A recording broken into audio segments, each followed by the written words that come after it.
Hello বন্ধুরা, তোমরা সবাই কেমন আছো? আমিও ভালো আছি। তো আজকে একটা মিনি ব্লগ নিয়ে চলে এলাম। তো হঠাৎ করে প্ল্যান হয়ে গেল 3 বন্ধুরা মিলে ঘুরতে যাব। ও বলছে ভিডিও করিস না, তা আমি লুকিয়ে ভিডিও করছিলাম। সকাল থেকে বৃষ্টি পড়ছে, এখন একটু আকাশটা ঠিকই আছে, দেখতেই পাচ্ছ। আমাদের বাড়ির পাশে ছোট্ট একটা বাজার, তো সকালবেলা বাজারটা ভালোই লাগে। এখন দেখতে পাচ্ছ দোকানপাট সব বন্ধই আছে। তো দেখতে দেখতে চলে এলাম বহরমপুর বাজার, সামনে একটু জ্যাম আছে।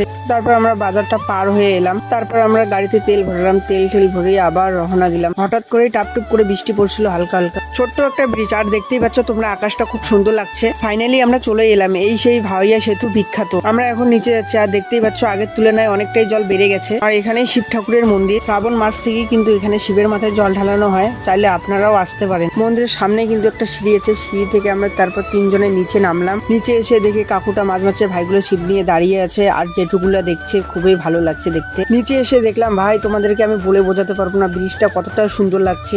আর এদিকে জলটাও অনেকটাই বেড়ে গেছে, তোমরা দেখতেই পাচ্ছ।